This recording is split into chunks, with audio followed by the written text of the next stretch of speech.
Well, hello! Hope you're all doing well. In previous videos, we committed to sharing with you everything that we know about transitioning to RV full-time. So that's exactly why we're here.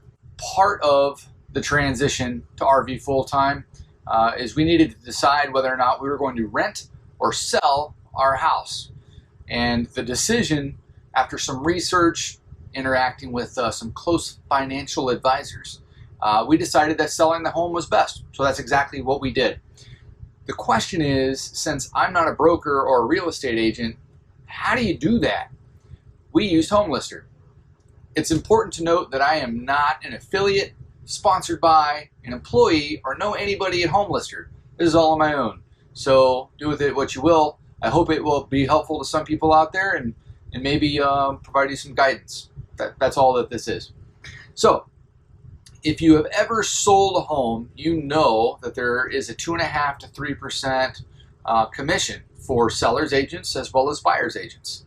And quick math would bring you to about 6% right off the top, whatever you sell the home for. So in my case, that 2.5%, 3% would equate to about $20,000 by getting a seller's agent. No thanks. In today's day and age, with the technology that's available, I assumed correctly that you could do this on your own. There are businesses and models in place to help those that would like to sell their home on their own and do it the right way. Now, disclaimer here, depending on the year that you're watching this, I sold my home in a seller's market. Inventory shortages, the prices were very good. I made a profit on my home. You may be watching this during a time when it's more of a buyer's market and maybe the model will be different. You'll have to make that determination. So, I am going to save myself 2.5% to 3% in seller's agents fees by going with Homelister. Homelister offers a few different packages, $500, $1,500, and $2,500 today. I went with the $1,500 level 2 package. What that did was it got me access to MLS, Zillow, over 90 different websites, Redfin, Trulia. You cannot get your home listed on MLS without being an agent. Since I'm not an agent, I couldn't post it. However, Homelister is. So what I did was I went through the process. I made an account on Homelister. I went through the step-by-step process, filling out the details of the house. It's important that you know a little bit something about your house. If you made the purchase, you likely do have all the information you're going to need. I didn't make any adjustments to the survey plat. I didn't make any structural changes. We did put in a fence, but it was the exact same location as the previous fence. All of the changes that we did were improvements, and those improvements fall into a form on through the Homelister process. So we went in, loaded up all the photos that I took because I was in a hurry and I wanted to get it posted. But they offer in package 2 and in package 3, they'll send out a professional photographer. And even though I had already done it myself, they were pretty decent images, if I don't say so myself. She came out within a week, took brand new photos, and had them up the very same day. And they were definitely better than what I did on my iPhone, as good as I thought they were. I got all of the descriptions loaded. I set the price. I followed the forms. When I was completed, I hit submit. And it went to Homelister, and before it does anything, they review it to make sure that you're not doing anything crazy, breaking any rules or any laws, I assume. And then from there, it gets posted. It lets you know when it gets posted. You sign some agreements because you're making a post for a substantial purchase for someone, and you're done. It's important to note that I did all of the showings myself. I did all of the negotiations myself. And this is where the $20,000 savings comes in. I don't have a ton of fluency in real estate. I did buy my own house with my wife in 2008, but it's been since then since I've gone through the process. So I'm not an expert by any stretch. I do understand some of the language, but not an expert. When you are negotiating, it's important to have a floor. So I knew the bottom amount, the bottom price, dollar amount that I was willing to accept.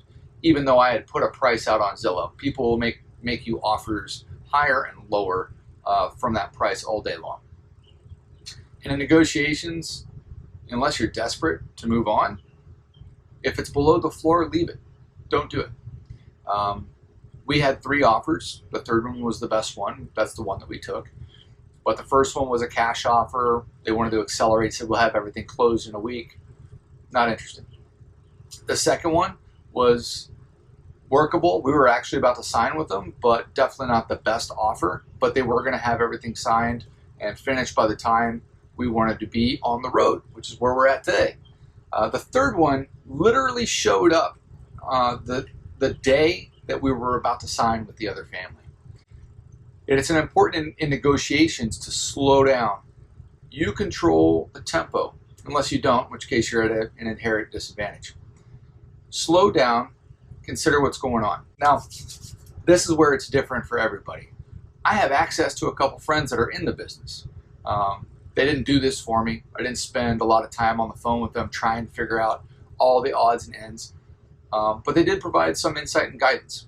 For me specifically, one of my best friends of all time, Jason, who is a real estate agent broker in Gunter, Texas. He's also your honorable Jason, because he's a city councilman, and he's also one hell of a drummer.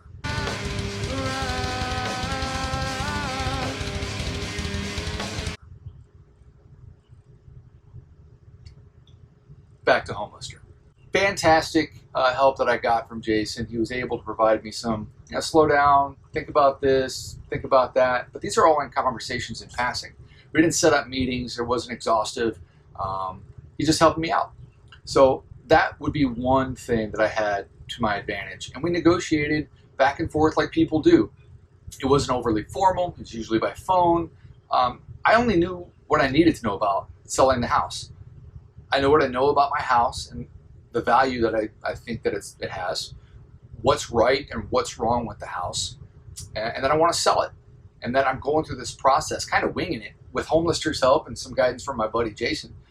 And it worked out. I will tell you this, on the third try, on the third family that made the offer, there was actually a personal connection there. They really liked the house a lot, which made me feel good. There are other families that showed up through the whole process that they're almost kind of rude about your living space. It was very dry, cold, almost critiquing how you did things. I don't want any of that. On the third offer, it's the one that we accepted. We went through the process. We got everything submitted. Also, the buyers of the house had fantastic buyer's agents.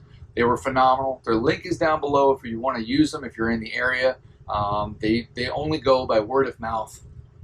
Word of mouth. So I had Homelister, which was super easy to understand, and at a price that I wanted to deal with. Some level of fluency on my side. I was willing to show the house myself and do the negotiations on my own.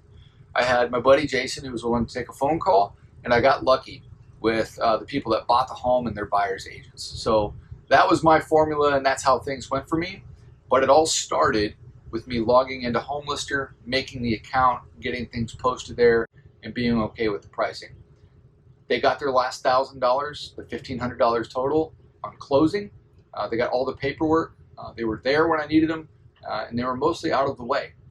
I would say for Homelister, 5 stars out of 5 stars, I would recommend if you're trying to sell your house.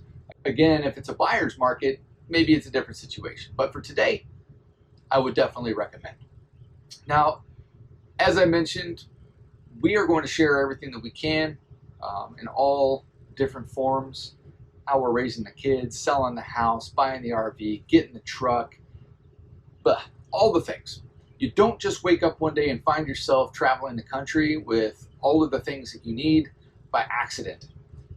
It took us getting to this idea, formulating an idea, building a plan, and then executing the plan, changing the plan when we felt like the plan wasn't working for us anymore.